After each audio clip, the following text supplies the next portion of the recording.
When your own son tells you not to show up at his wedding, you learn very quickly who truly values you and who only values what you provide. Before I start the story, I want to get to know you too.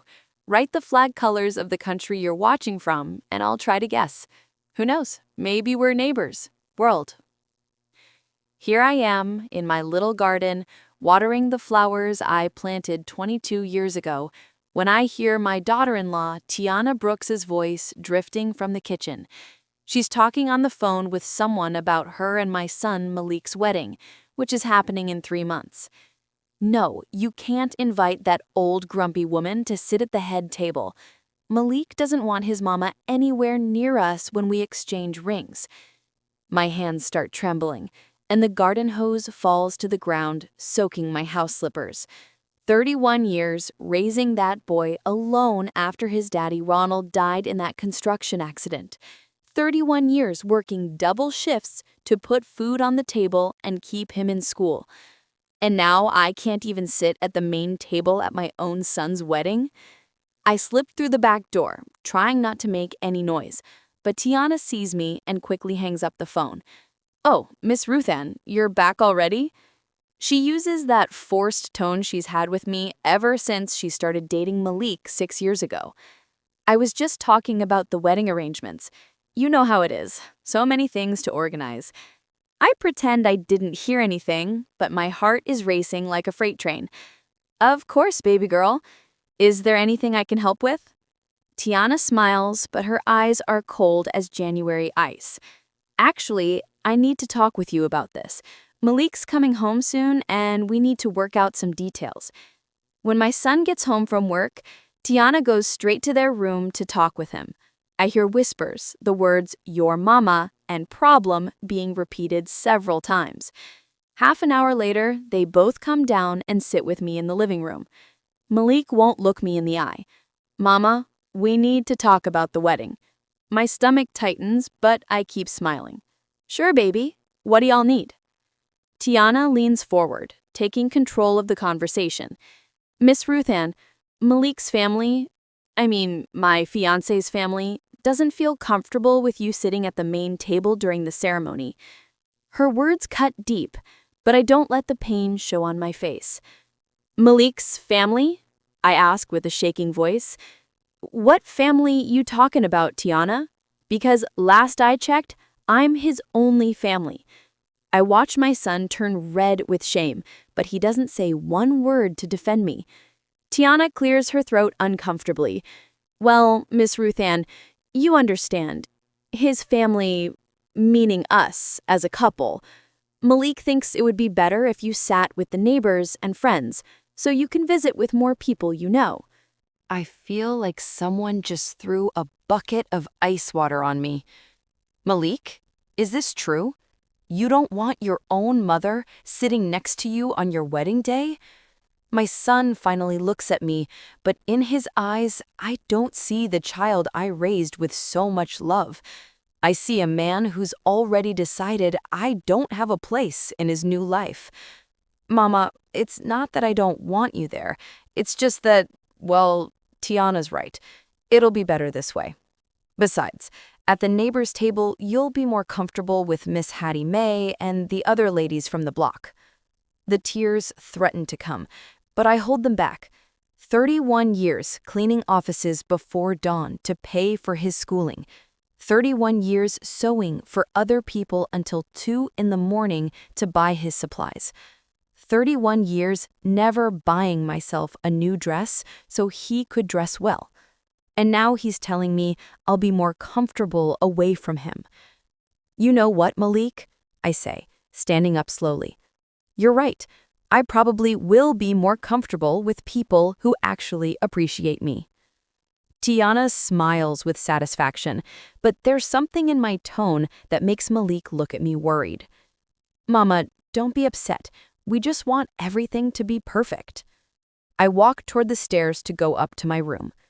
I'm not getting upset, baby. I'm just understanding what my place is in this family. I climb the stairs, feeling their eyes burning into my back, but I don't turn around. I don't want to see the face of the son I raised to treat me like I'm in the way. Once in my room, I sit on the bed I shared with his daddy for so many years and look at the photographs on my nightstand. Malik as a baby in my arms after 24 hours of labor. Malik as a little boy hugging me the day he graduated elementary school. Malik at 15, when I threw him a party with money I saved for 2 years selling plates of food on the corner. 44 years of his life documented in those photographs. And now he doesn't want me sitting next to him on the most important day of his life. I get up and open the drawer where I keep my most important things. There's the deed to the house that's in my name alone, bought with the insurance money when his daddy died in the accident. There are the bank statements from my savings I've been building for decades, with money from my sewing and odd jobs. There's the will I made 3 years ago, leaving everything to Malik. I think about all the sacrifices, all the sleepless nights, all the hard jobs I did so he could have a better life than mine. I go down to the kitchen to make dinner like I always do. Tiana is watching television in my living room like she owns the place. "Miss Ruth Ann, what you cookin'?" Malik said he was cravin' some baked chicken, but not too spicy like you usually make it. She doesn't even turn to look at me when she speaks. In my own kitchen, they're telling me what to cook and how to cook it. I'm going to make what I always make Tiana. If Malik doesn't like it, he can cook for himself. While I prepare dinner, I remember all the times this woman has come into my house like it's hers. All the times she's changed my TV programs without asking. All the times she's criticized my cooking, my house, my way of dressing. All the times she's made comments about how old-fashioned I am. And my son has never once put her in her place. Instead, he always takes her side, like I'm the stranger in my own family. When Malik comes to dinner, he acts like nothing happened. "Mama, smells good in here. Did you make big chicken?" I tried to smile like always, but something inside me has broken. "Yes, baby, just like you like it." He sits at the table, and Tiana immediately starts talking about wedding preparations like I'm not even there. She talks about flowers, the dress, the church, everything, but never asks my opinion about anything. When I finish serving them, I sit with them, but it's like I'm invisible. "Malik," I finally say, interrupting the conversation about the wedding cake. "Do you remember when you were little and you used to tell me that when you got married, I was going to be the maid of honor?" He gets uncomfortable and doesn't answer me. Tiana laughs with that fake laugh of hers. "Oh, Miss Ruth Ann, what things you say. Children say a lot of silly things." I stay quiet for the rest of dinner, but inside I feel an anger I'd never felt before. Not crazy anger, but the anger of a woman who's finally waking up. After dinner, while I wash the dishes, I hear Tiana talking on the phone in the living room. "Yes, Mama, we already told her. She got a little stubborn, but she'll understand. Malik's grown now. He has to make his life without the old lady getting into everything." My hands stop in the soapy water. The old lady? That's what she calls me when she thinks I'm not listening? Not my mother-in-law or Miss Ruth Ann. I'm the old lady who gets in the way? That night, when Malik and Tiana go upstairs to sleep in the room that used to be his, but now they share, I stay alone in the living room, looking at the photographs on the wall. 31 years of sacrifices hanging there like silent witnesses to my love. I think about his father, how hurt Ronald would be to see his son treating me this way. I think about all the mothers who, like me, gave everything for their children, only to be thrown away when they're no longer needed. But in the silence of my living room, while looking at those photographs, I feel something I didn't expect.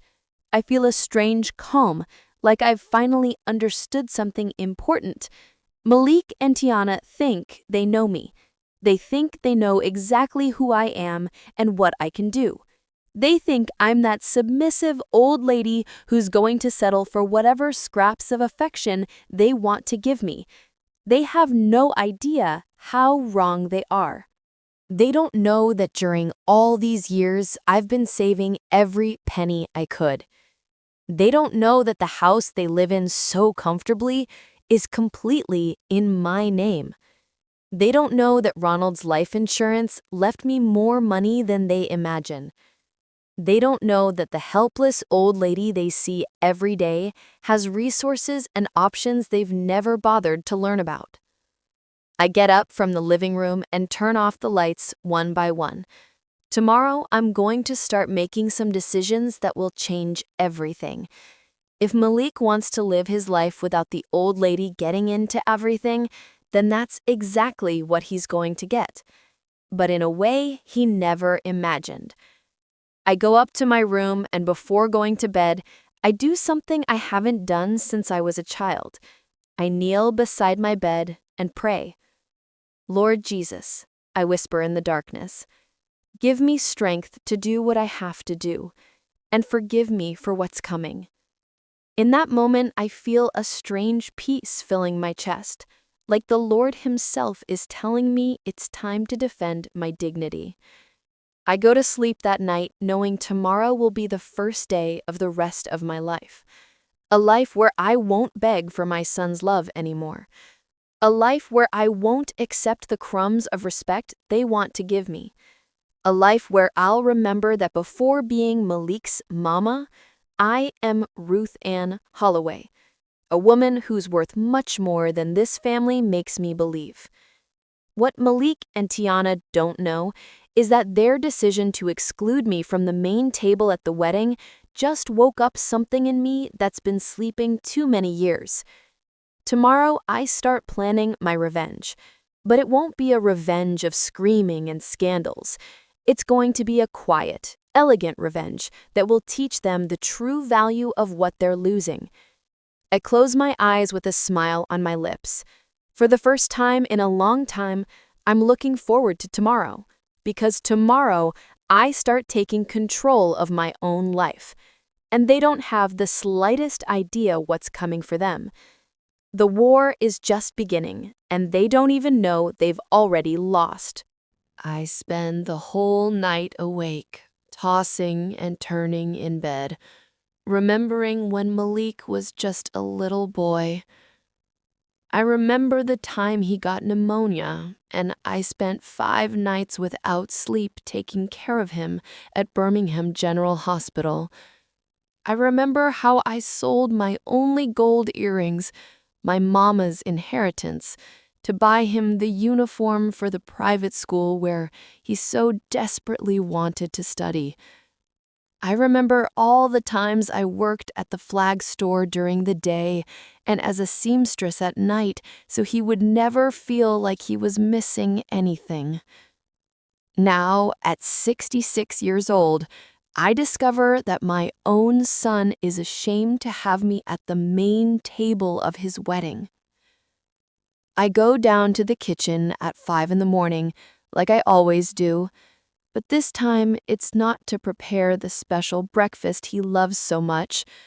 This time I go down because I can't stay in bed reliving all those memories that now hurt like thorns stuck in my chest. I put water on to heat for my chamomile tea and sit at the table where so many times I helped him with elementary school homework, where I taught him to write his name, where we celebrated each of his grades like they were gold trophies. When Malik comes down for breakfast, he acts like nothing happened last night. "Good morning, Mama. Did you make coffee already?" He doesn't look at me when he speaks, like I'm his housekeeper instead of his mother. "Good morning, baby. The coffee's ready." I serve him in his favorite mug, the one that says "World's Best Son" that I gave him for his birthday 3 years ago. How ironic that message seems now. Tiana comes down 15 minutes later, all dressed up and perfumed, like she's going to a party instead of having breakfast in my kitchen. "Good morning, Miss Ruth Ann." she says with that fake smile I already know too well. That coffee smells so good. Did you put cinnamon in it like I like? I didn't put cinnamon in it. I never put cinnamon because that's not how I like it. And this is my kitchen, in my house. But I don't say anything. I just pour her coffee and watch her sit in the chair where my late husband Ronald used to sit. Malik, she says while spreading jam on her toast, we need to go this afternoon to see about the venue. They confirmed they can set up the round tables like we want. I listen to how they talk about the wedding like I'm not even here. They talk about the menu, the flowers, the music, everything, but never ask my opinion. They don't even look at me when they talk. I'm like a ghost in my own kitchen. When they finished breakfast, Malik says goodbye with a kiss on the cheek, so quick it seems like it disgusts him to touch me. Tiana doesn't even say goodbye, just says, Miss Ruth Ann, can you wash my cup? I'm running late for work. I'm left alone in the kitchen, looking at the dirty cups on the table. 44 years washing dishes for this boy. 44 years cleaning up everything he messes up. And now his woman asks me to wash hers too, like it's my obligation. I wash the cups slowly, not because I have to, but because I need to keep my hands busy while my head plans what I'm going to do. After breakfast, I dress in my best navy blue dress and go out to walk around the neighborhood. I need fresh air, and I need to think. My first stop is at Miss Hattie Mae's house, my lifelong neighbor, the only person in this world who really knows and understands me. I find her watering her geraniums in the front yard. Ruth Ann, what a surprise to see you so early. Everything all right? Hattie Mae has always had that ability to see beyond appearances. Hattie Mae, I need to talk to you about something very important.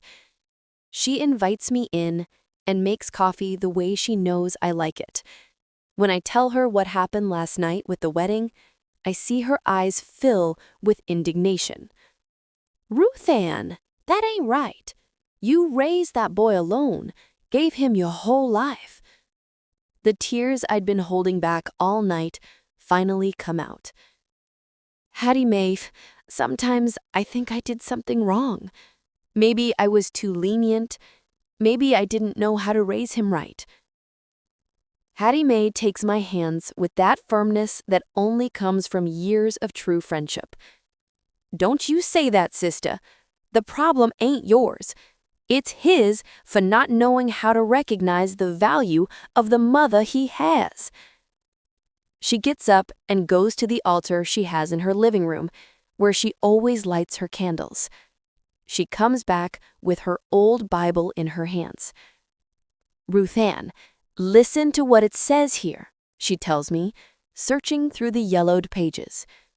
Honor thy father and thy mother, that thy days may be long upon the land which the Lord thy God giveth thee. She closes the book and looks me straight in the eyes. God doesn't forget a mother's sacrifices, even if the child does forget. Her words touch a part of my soul that had been asleep for years. What would you do in my place, Hattie Mae? She sighs deeply before answering. Sister, we're old enough to know that respect isn't begged for. It's earned or demanded. And if it can't be demanded, then you find somewhere where they do value you. I returned to my house that afternoon with something different in my chest, a mixture of pain and a strange feeling of freedom, like an invisible chain had broken. For the first time in many months, I kneel beside my bed and talk with the Lord like I did when I was a child. Heavenly Father, I whisper in the silence of my room, give me strength to do what I have to do, and help me understand if what I feel in my heart is your will. The next day, Tuesday, I do something I hadn't done in years. Instead of staying home waiting for Malik to return from work, I go downtown. My first stop is at the bank, where I have my savings account. "Good morning, Miss Holloway," Mr. Quincy Delroy greets me, the manager who's known me for 15 years. "What can I help you with today?" I explain that I want to know exactly how much money I have saved and what my options are for managing it. Mr. Delroy pulls out my account statement, and when I see the numbers, I can hardly believe it. 40 years of saving dollar by dollar, of putting away every cent left over from my little jobs, of never buying anything for myself. I have $18,000 in that account. Money that Malik doesn't even know exists. Money I've been saving for any emergency, not realizing that I myself am that emergency. "Mr. Delroy, if I wanted to open another account at a different branch, what would I need?" My second stop is at the law office where we handled the house papers when Ronald died. Attorney Vernon Clay, who was Ronald's friend and knows our whole family history, receives me with his usual kindness. "Miss Ruth Ann, so good to see you. How's Malik doing?" I explain my situation without going into too many details. I just tell him I'm rethinking some decisions about my property. "Attorney Clay, if I wanted to change my will, is that possible?" Attorney Clay furrows his brow, concerned. "Of course it's possible, Miss Ruth Ann, but may I ask why?" I take a deep breath before answering. Let's just say I've discovered that gratitude has an expiration date. I explain that I want to make a new will where the house goes to a charity and my money to the nursing home where I volunteered for 10 years. "And for Malik?" the attorney asks. "For Malik, just the memory of everything he didn't know how to value while he had it." That afternoon, when I return home, I find Tiana in my living room, watching television with her feet stretched out on my sofa, eating cookies from my pantry. The scene bothers me deeply, but I stay calm. "Miss Ruth Ann, where were you? Malik called looking for you," she says, without even getting up to greet me. "I was taking care of some pending business," I respond simply, watching how she behaves in my own house like she owns it.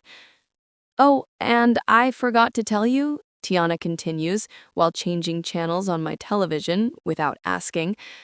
"Malik and I were talking, and we decided it would be better if you didn't go to the dress fitting with me tomorrow.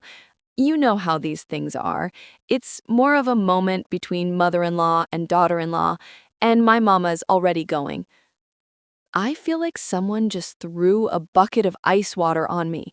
They won't even let me go with her to try on the wedding dress.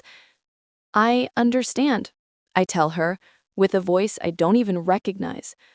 "Is there anything else I can't participate in?" Tiana looks at me confused, like she doesn't understand my tone. "No, Miss Ruth Ann, don't get like that. We just want everything to be perfect. You understand, right?" I look at her directly for the first time since she arrived at my house. "Yes, Tiona, I'm starting to understand many things." When Malik comes home that night, Tiana immediately tells him about our conversation, but painting it like I was the rude one. "Your mama got real strange when I told her about the dress, like she got mad for no reason." Malik looks at me with that expression of annoyance he always has lately when talking to me. "Mama, don't start with your drama. Tiana just wants everything to go well." "I'm not making any drama, Malik," I respond with a calm that surprises me. "I'm just learning exactly what my place is in this family." He sighs like I'm a bratty child. "Your place is what it's always been, Mama. You're my mother. But that doesn't mean you have to get into everything we do." His words hurt me deeper than I expected. "You're right, baby. I won't get into anything you do anymore."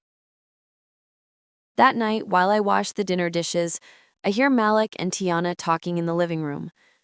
"You saw how your mama's acting real strange," says Tiana. "Yeah, I noticed," my son responds. "But it'll pass. She always does the same thing when she doesn't get her way. Gets dramatic for a few days and then forgets about it." I turn off the water and stand there listening to how they talk about me like I'm a spoiled child.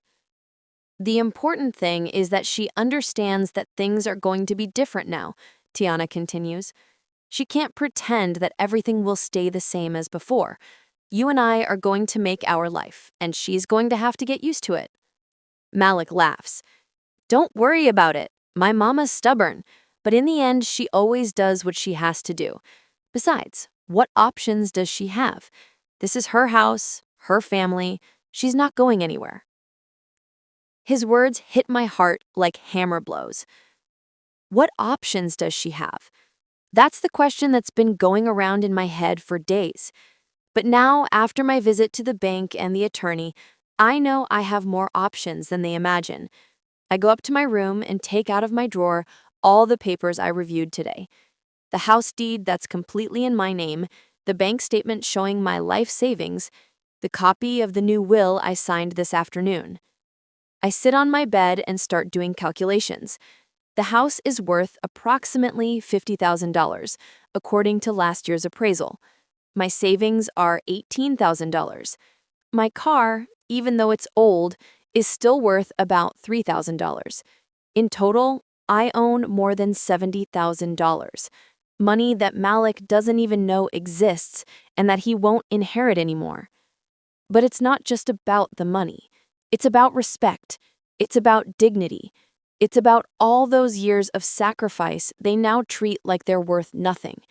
It's about those sleepless nights when he was sick, about those mornings getting up at 4 to make food to sell on the corner to pay for his education. It's about all those "I love you, Mama" he used to say when he was little, and that now seem like lies from the past. I think about my late husband Ronald and what he would tell me if he were here. Ronald always told me I was stronger than I thought, that I had an inner strength that even I didn't completely know. Ruth Ann, he used to tell me when things got difficult, "You have the heart of a warrior. You just haven't needed to use it yet." Maybe the time has come to discover that warrior I carry inside.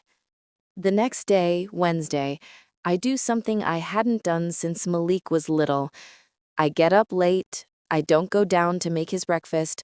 I don't iron his shirt. I don't prepare his coffee the way he likes it. When I finally come down at 9 in the morning, I find the kitchen a complete mess. Dirty dishes in the sink, coffee spilled on the stove, crumbs all over the table, and a note stuck to the refrigerator. "Mama, couldn't find my blue shirt clean. Can you iron it for tomorrow? Thanks." I read the note twice. It's not a question. It's an order disguised as a request. Can you iron it? Like I don't have the option to say no. Like my only function in this world is to be available to solve his problems. I fold the note carefully and put it in the drawer where I keep my important papers. Someday I'm going to show it to him so he can see how he treated me.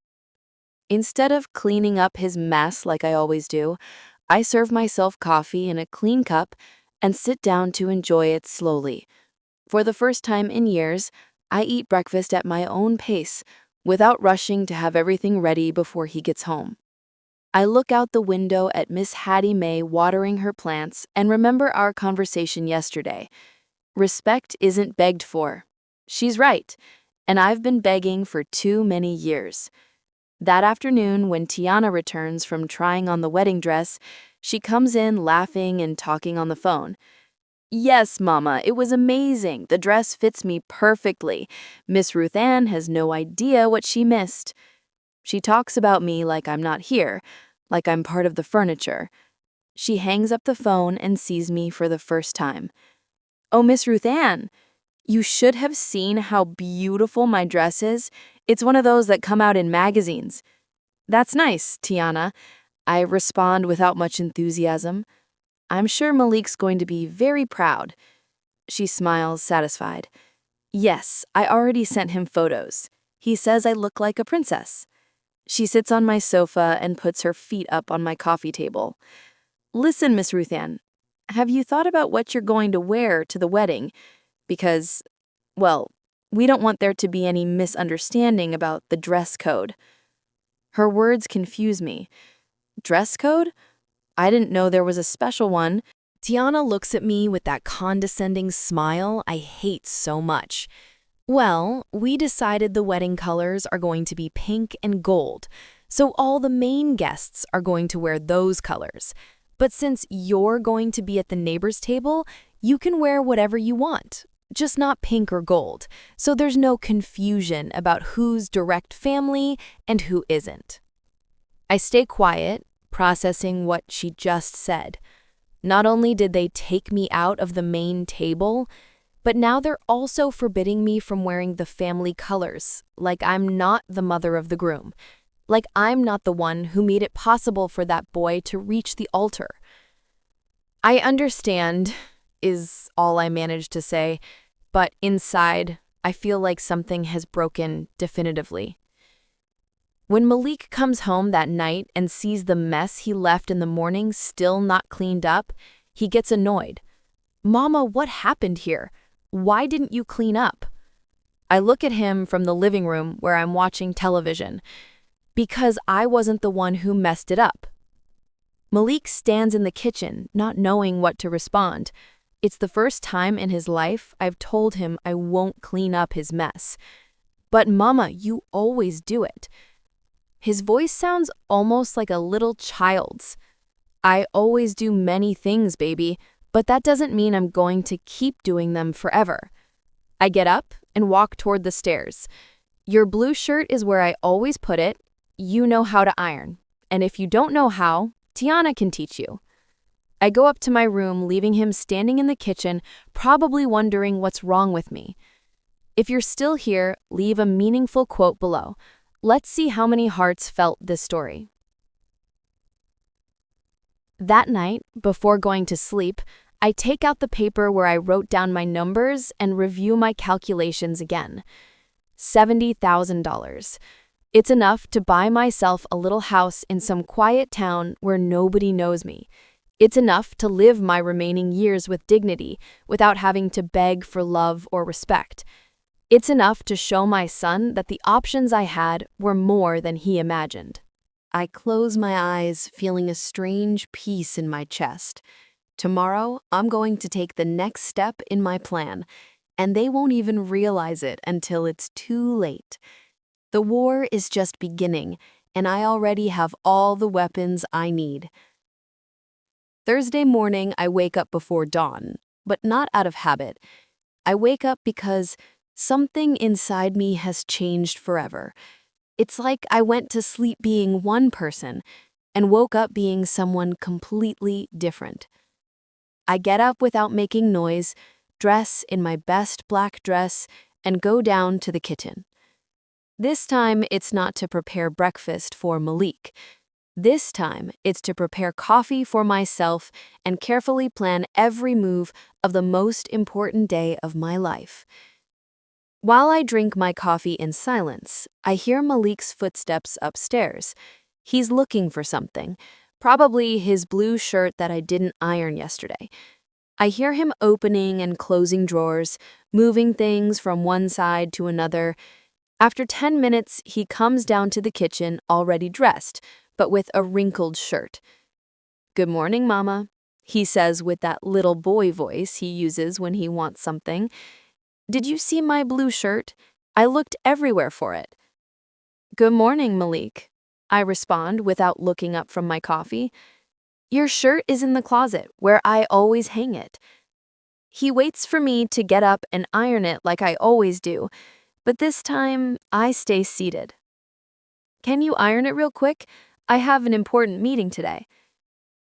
I look at him for the first time and see that expression of genuine surprise on his face, like he can't believe his mama isn't automatically getting up to solve his life. "Malik, You know how to iron, and if you're running late, you can wear another shirt." His eyes open wide. It's the first time in 44 years I've said no to something so simple. "But Mama, you always iron my clothes." His voice has a tone of disbelief that almost makes me laugh. "Yes, baby, I always do many things. But today I'm not going to iron your shirt."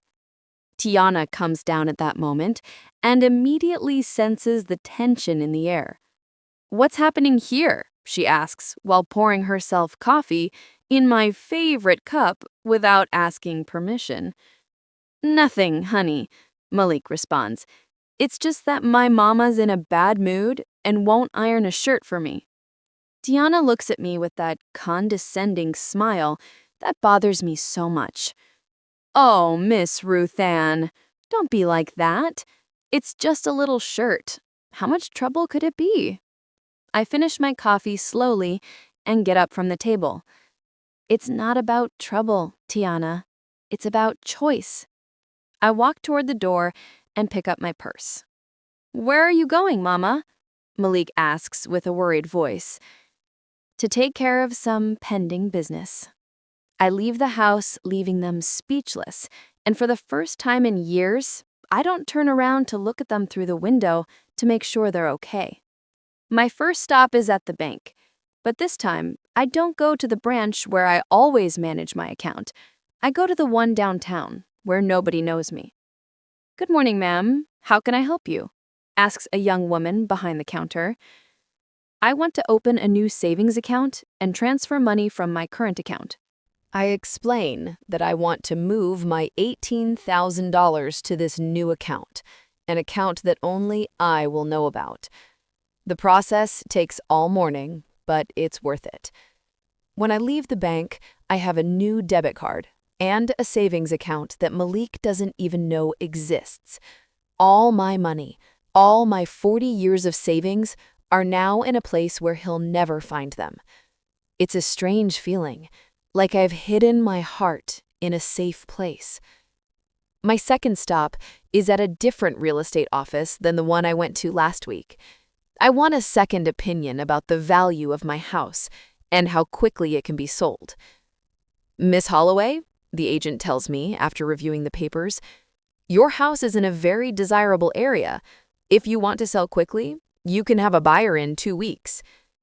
I ask if he knows of any small, quiet place where a woman my age can live comfortably.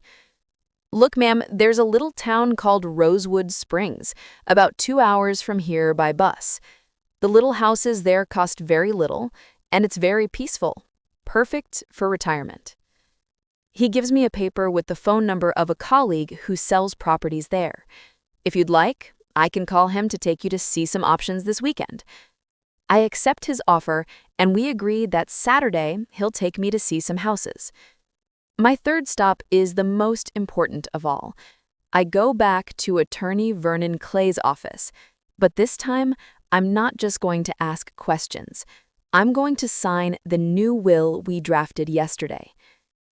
"Miss Ruth Ann, are you completely sure about this decision?" he asks while preparing the documents. "I've never been more sure of anything in my life, attorney." I sign each page of the new will, feeling like each letter is an act of justice. The house goes to the Rosewood Springs Senior Center, where I volunteered for years. My savings go to Mount Olive Baptist Church, where I prayed so much for my son. My car goes to Ms. Coretta Williams, the neighbor who always helped me when Malik was little. For Malik, absolutely nothing. Just a letter I wrote explaining why I made this decision. When I leave the attorney's office, it's already noon. I walk through downtown streets feeling a freedom I hadn't felt in decades. It's strange how making difficult decisions can make you feel so light. I go into a soul food restaurant and order fried chicken and collard greens. My favorite meal. The one I haven't eaten in years because Malik doesn't like it. I eat slowly, savoring every bite, without rushing to get home. When I finally returned home around 3 in the afternoon, I find Tiana talking on the phone in my living room. Yes, Mama. Miss Ruth Ann left early this morning and hasn't come back. Malik's been worried all day. She sees me arrive and quickly tells her mama that I'm back. Miss Ruth Ann, where were you? Malik's been calling all morning. I took care of some pending business. I tell her simply, while going up to my room. But ma'am, Malik wanted to talk to you about something important. I stop on the stairs and look at her. If it's so important, he can look for me when he gets home. I go up to my room and close the door with the lock, something I'd never done in my own house. I sit on my bed and take all the papers out of my purse. The receipt for my new bank account, the card to see houses in Rosewood Springs, the copy of my new will. I see them spread out on my bedspread and feel a strange satisfaction. For the first time in my life, I'm making decisions thinking only about myself.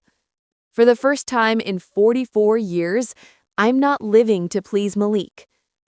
I open the drawer of my nightstand and take out the paper where I have written down all the cruel things they've said to me in recent weeks. My husband doesn't want you at the wedding, ma'am. You can't wear pink or gold.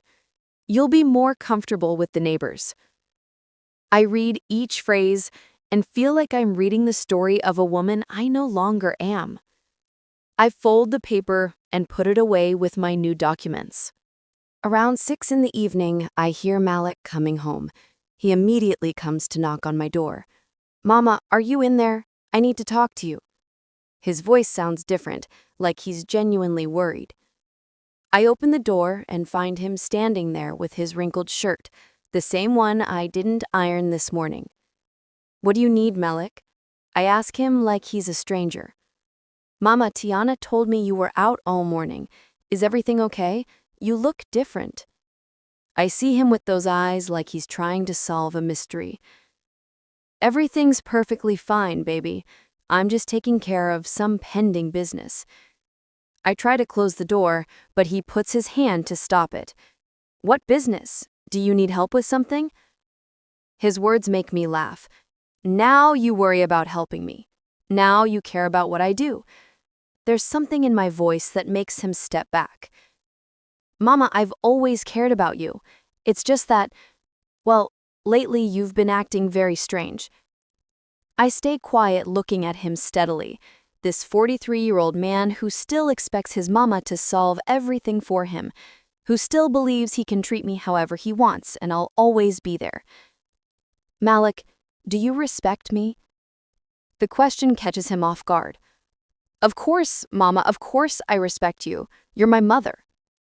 His words sound automatic, like he's repeated them 1,000 times without thinking about them. If you respect me, why can't I sit at the main table at your wedding? He stays quiet for a long moment. Mama, I already explained. It's Tiana's decision and I don't let him finish. It's your decision, Malik. You're the one getting married. You're my son. You're the one who decided his mama doesn't deserve to be by his side on the most important day of his life. I see how his eyes fill with confusion, like he'd never thought about it that way. Mama, it's not like that. We just want everything to go well. His words tire me deeply. Malik, do you know how many nights I worked sewing for other people to pay for your school? He looks down. Many. Do you know how many times I sold my things to buy you what you needed? Many times. Do you know how many years I've lived only for you without thinking about myself even once? Mama, I never asked you to. I interrupt him again. You're right. You never asked me to. I did it because I wanted to, because I loved you more than my own life, because I thought that's how you raise a child. But I never imagined that child would grow up thinking everything he received was his obligation and not a gift. Malik stands in my doorway, not knowing what to say. For the first time in his life, he's seeing his mother not as the woman who always says yes, but as the woman who finally learned to say no. Mama, if the table thing bothers you so much, we can... No. Malik, it can't be fixed by changing the table anymore. I go downstairs, and he follows me. Tiana is in the living room watching television like it's her house. When she sees us, she immediately stands up. Is everything sorted out? She asks with that fake smile. Yes, I tell her. Everything is going to be sorted out very soon. There's something in my tone that makes both her and Malik look at me strangely. Tiana, can I ask you something? She nods suspiciously. What do you like most about this house? The question confuses her. Well, it's very spacious, has a good yard, it's in a good area. I smile and nod. You're right. It's a very good house. A house that's worth a lot of money. Malik looks at me without understanding where I'm going with this. Do you know how much this house is worth, Malik? He shrugs. I don't know, Mama. I've never thought about it. Of course, he's never thought about it. For him, this house has always been there, like the air he breathes. It's worth $50,000, according to the most recent appraisal. I see Tiana's eyes open wide. $50,000? She repeats. Yes, $50,000 that's going to help me live very comfortably for the rest of my life. The words come out of my mouth as naturally as if I were talking about the weather. What are you talking about, Mama? Malik asks with a nervous voice. I'm talking about this house being sold very soon and me going to live somewhere where they treat me with the respect I deserve. The silence that follows is so deep you can hear the clock ticking in the living room. Tiana is the first to react. But, Miss Ruth Ann, you can't sell this house. Where are Malik and I going to live? Her voice has lost all that fake sweetness she always uses with me. Where are you going to live? I repeat. Well, I suppose somewhere you can pay for with your own money. Malik sits heavily on the sofa. Mama, you can't be serious. This is our house. I grew up here. This is my house, Malik. It's deeded only in my name, and I can do whatever I want with it. My voice sounds so firm that I don't even recognize myself. But Mama, where are you gonna go? What are you gonna do? I'm going to do what I should have done a long time ago. Live for myself. I walk toward the stairs. And don't worry about me. It turns out I have more resources than you imagine. I see how Tiana and Malik look at each other like they're seeing a ghost. Mama, wait, let's talk about this calmly. There's nothing to talk about, Malik. You already made your decisions about my place in this family. Now I'm making mine. I go up the stairs, feeling their eyes burning into my back. But for the first time in years, I don't care what they think or feel. It's not my problem anymore. That night, while they whisper nervously in the living room, I pack a small suitcase with my most important things. Documents, some photographs, my silver cross necklace that my mama gave me, 3 good dresses, and my favorite nightgown. I don't need much more. For 40 years, I've been carrying the weight of being indispensable. Now I discover how freeing it is to be dispensable. I hear them knocking on my door around 10 at night. Mama, can I talk? It's Malik's voice, but it sounds different. It sounds like he's been crying. It's late, Malik. We can talk tomorrow. Please, Mama, just 5 minutes. I open the door and see him standing there with red eyes. Tiana isn't with him. Where's your fiancée? She's She's talking on the phone with her mama. Of course she's talking with her mama, probably telling her that the house they'd already divided up in their heads turns out it won't be theirs. Malik, what do you want? He comes into my room and sits on the edge of my bed like he used to do when he was a child and had nightmares. Mama, I don't understand what's happening. Why do you suddenly want to sell the house? Why is everything changing so fast? His questions give me infinite sadness.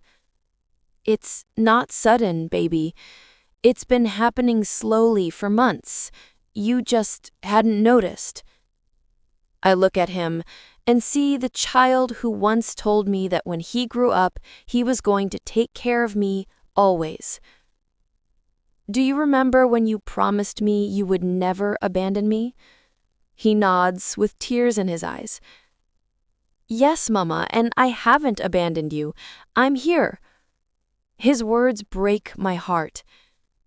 No, Malik, your body is here, but your heart left a long time ago. I sit next to him on the bed I once let him sleep in after a nightmare. When was the last time you asked me how I feel? When was the last time you included me in an important decision? When was the last time you treated me like your mama and not like your employee? He stays quiet because he has no answer, and his silence is the most honest response he's given me in years. Mama, if the wedding thing bothers you so much, we can fix it. You can sit wherever you want. His offer comes too late. Malik, it's not about the wedding anymore.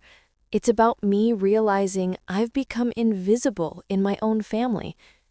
You're not invisible, Mama. His voice sounds desperate. If I'm not invisible, why does Tiana make decisions about my life without consulting me? Why do you let her talk to me like I'm her servant? Why don't you ever defend me when she disrespects me? Each question is like a dart hitting the target. Mama, I didn't know you felt that way. That's why I'm leaving, Malik, because after 44 years raising you, you still don't know how I feel. I get up and walk to the window. Your wedding will be perfect without me. Your life will be easier without having to worry about what the annoying old lady thinks. And I'm going to be happy knowing I finally chose my own dignity. Malik gets up and walks toward the door. Before leaving, he turns and tells me something that completely breaks my heart.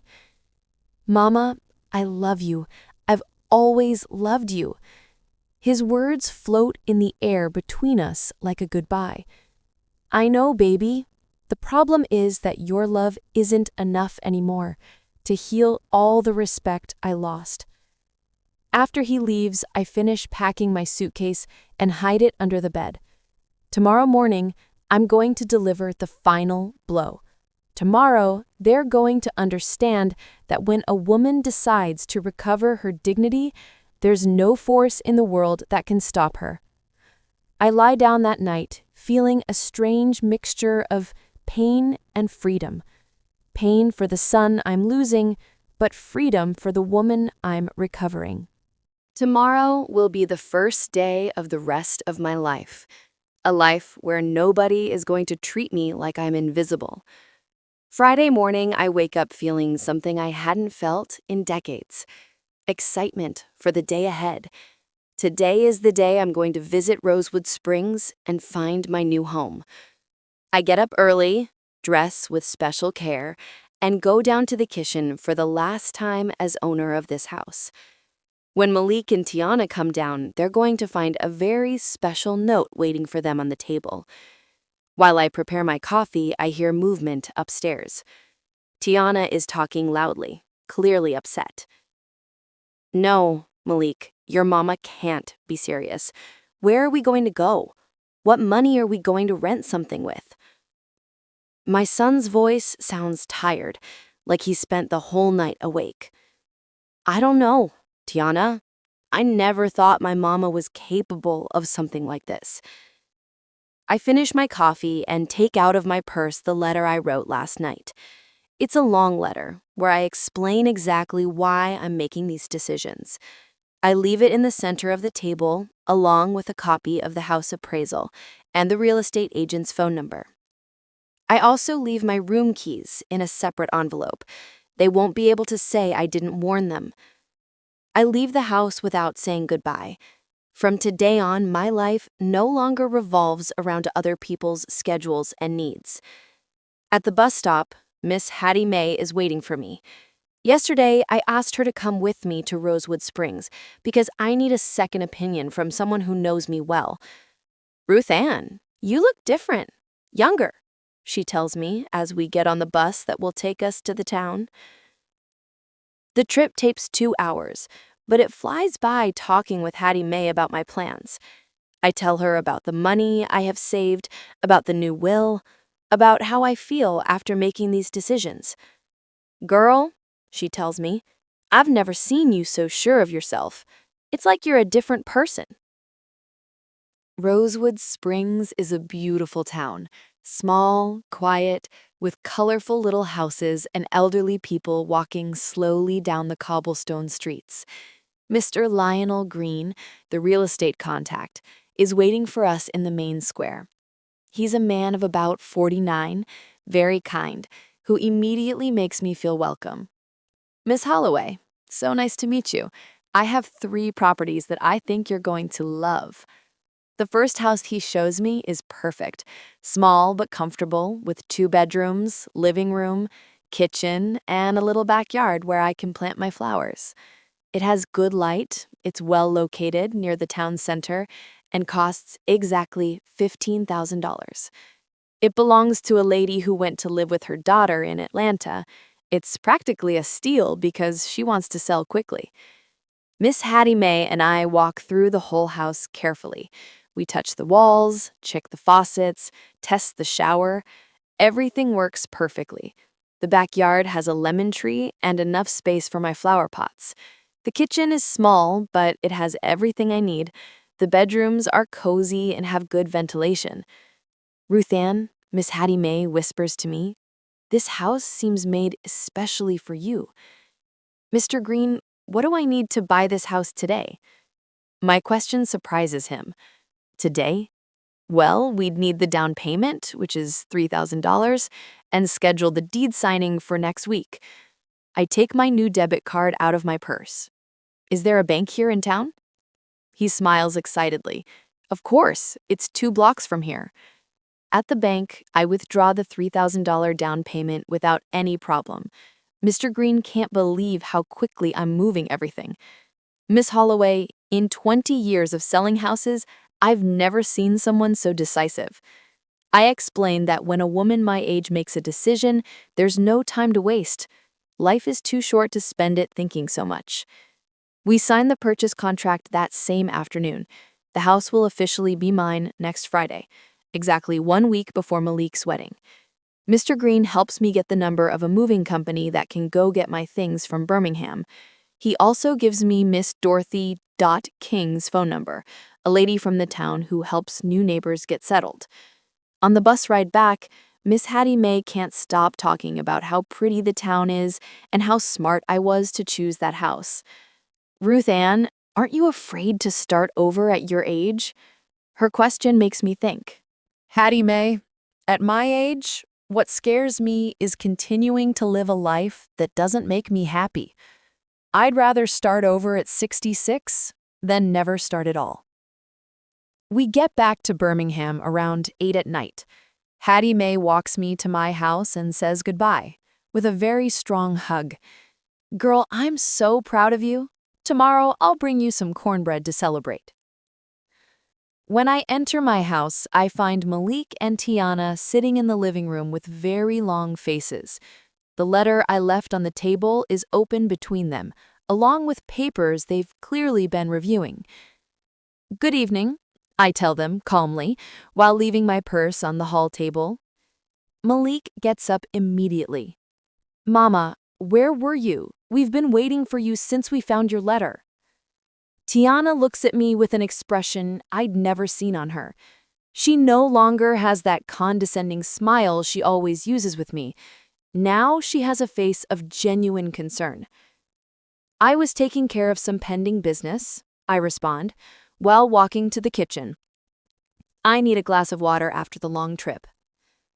Mama, we read your letter, says Malik, following me. We don't understand why you're making such drastic decisions. We can fix all this without needing to sell the house. His voice sounds desperate, like he's just understood the gravity of the situation. Fix what, Malik?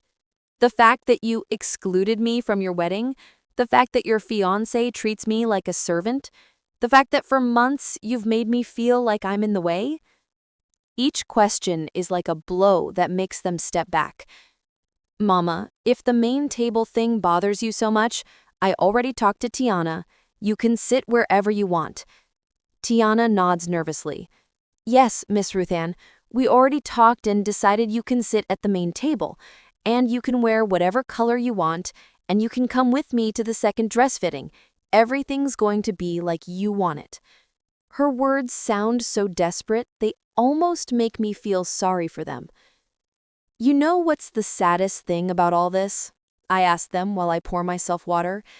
That now that you no longer depend on my house to live in, suddenly you do want to include me in everything? I drink my water slowly while watching them process my words. It's not that, Mama, says Malik. You've always been important to us. If I've always been important, why did I have to threaten to sell the house to get treated with respect?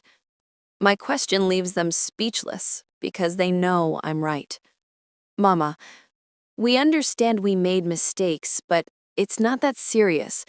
We can start over as a family. Malik's words reach my heart, but it's too late. Malik, do you know what I did today? He shakes his head. I bought a house in Rosewood Springs, a small but beautiful house where I'm going to live the rest of my life. I see Tiana's face go pale. You bought a house? With what money? Her question makes me laugh. With my money, Tiana. The money I saved for 40 years working. But, Mama, how much money do you have saved? Asks Malik with a trembling voice. For the first time in his life, he's realizing his mama has her own resources. I have $18,000 saved. Money you never knew existed because you never wondered where I got the extras I always gave you. The silence that follows is deafening. Tiana sits heavily in a kitchen chair. $18,000? She repeats like she can't believe it. Yes, and with the sale of this house, that's $68,000 total. Enough to live comfortably without depending on anyone. My voice sounds so firm I don't even recognize myself. Mama, please don't sell the house, says Malik with tears in his eyes. This is our house. I grew up here. All our memories are here. His words touch my heart, but not my decision. Malik, memories go with you wherever you go, and this house is going to be much more useful to someone who actually values it. Tiana finally speaks. Miss Ruth Ann, I know that sometimes I've been difficult, but I can change. We can live together in harmony. You don't have to leave. It's the first time I hear her speak to me with genuine humility. Tiana, the problem isn't whether you can change. The problem is that I had to go to these extremes for you to treat me like a person. Mama, what can we do for you to stay? Malik's question breaks my heart because it comes 10 years too late.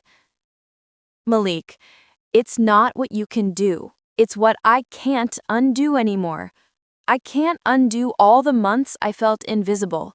I can't undo the pain I felt when I discovered you didn't want me at your wedding. I can't undo the humiliation of your fiancé forbidding me to wear certain colors. I sit at the table where we ate together so many times when he was a child. Do you know when I realized I had to leave?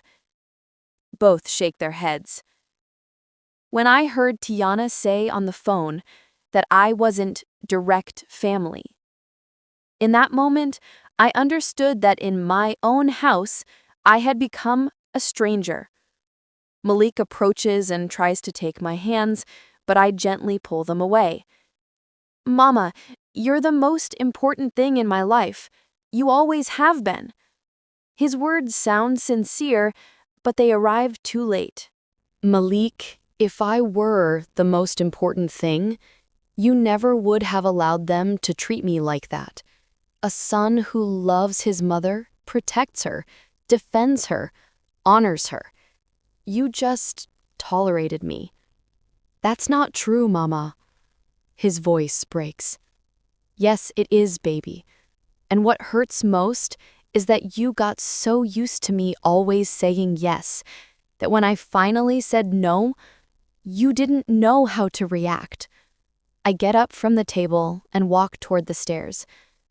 The house sells next Friday, the same day I sign the deed to my new house. You have a week to find somewhere to live. Mama, wait! Malik follows me to the stairs. What if we cancel the wedding? What if we wait until we fix all this? His proposal breaks my heart. No, Malik, don't cancel your wedding. Get married, be happy, start your family. Just do it without me. I go up the stairs, feeling his eyes burning into my back. But for the first time in years, I don't turn around to console him. In my room, I take my suitcase out from under the bed and continue packing. Everything I put away is a decision about what I'm going to take to my new life. Photos of Malik when he was a child? Yes. Photos from recent years where he no longer looks happy with me? No. My first communion cross? Yes. The gifts they've given me out of obligation in recent years? No. Around 11 p.m., I hear a very soft knock on my door. Who is it? It's me, Mama, Malik. I open the door and find him standing there with a photograph in his hands. It's a picture of the two of us when he was about 10 years old. We're at the county fair. He has cotton candy on his face, and I'm hugging him. We're both smiling like we're the happiest people in the world. Do you remember this day, Mama? He asks with a broken voice. Of course I remember. You had just gotten your end-of-year report card and you got all A's. I promised I'd take you wherever you wanted to celebrate. Malik sits on the edge of my bed, holding the photograph like it's a treasure. You took me to the fair, even though we didn't have money. Do you remember you sold your wedding ring that week to have money to take me? His words take me back to that day. Indeed, I sold my gold wedding ring to have money to take him to the fair, and it was worth every penny. You were so happy that day, Mama. When did I stop making you happy? His question catches me off guard. You didn't stop making me happy, Malik. You stopped noticing that I also needed to be happy. He looks at the photograph and then looks at me. Was there a way to avoid getting to this point? There were many ways, baby. Every time they disrespected me and you said nothing, every time they made decisions about my life without asking me, every time they treated me like a servant instead of like your mama, every one of those times was an opportunity to avoid this. Malik stays quiet for a long time. Is there really no going back? His question hurts because I see in his eyes the child who once promised me he would never abandon me. Malik, some things in life can't be undone. When respect is lost, it's very difficult to recover. Mama, I do respect you. I've always respected you. His words sound desperate. Malik, Respect isn't words. Respect is actions. And your actions in recent months told me you no longer respect me. I get up and walk to the window. But that doesn't matter anymore. What matters is that I recovered respect for myself. What can I do for you to forgive me? His question breaks my heart. Malik, I already forgave you. I forgave you because you're my son, and because I know you didn't act with malice. But forgiving doesn't mean I have to stay and keep suffering. I turn around and look him in the eyes. Sometimes forgiving means walking away so both can heal. Malik gets up and walks toward the door. Before leaving, he turns and tells me something that will be engraved in my heart forever. Mama, I want you to know that everything I am, I owe to you. You're the best mother I could have had, and I'm sorry I didn't know how to take care of you like you took care of me. After he leaves, I stand at my window looking at the street where I've lived for the last 25 years. Tomorrow, the appraiser from the real estate office will come for the final inspection. Monday, they'll put the for sale sign in the yard, and next Friday, this house will no longer be mine. But for the first time in decades, I don't feel afraid of the future. I feel excitement. I feel freedom. I feel like I've finally remembered who I am when I'm not living to please others. Ruth Ann Holloway isn't just Malik's mama. She's a strong, independent woman who's worth much more than this family had made her believe. I go to sleep that night feeling a strange peace in my chest, a peace that comes from knowing I've finally chose my own dignity over the fear of abandonment. A peace that comes from understanding that sometimes the greatest proof of love is knowing when to walk away. Tomorrow, I'm going to start living for myself, and for the first time in 40 years, that idea doesn't scare me. It gives me hope. 3 months have passed since I moved to Rosewood Springs, and this Sunday morning, I wake up without hurry, as I've learned to wake up since I arrived here. My little house is small but perfect. The morning sunlight comes through my bedroom windows, illuminating the photographs I hung on the wall. My parents on their wedding day, me as a child with my sisters, Malik when he was little and still looked at me like I was his hero. I get up slowly and walk barefoot to the kitchen. I prepare my coffee with cinnamon and brown sugar like my mama taught me. The kind I couldn't drink for years because Malik didn't like the smell. Now, my house smells like cinnamon every morning, and that small detail reminds me every day that this life is completely mine. While the coffee brews, I go out to the backyard to water my plants. I've planted herbs, basil, mint, thyme. I also have red geraniums like Miss Hattie Mae's, and a small rose bush that Miss Dot gave me when I moved in.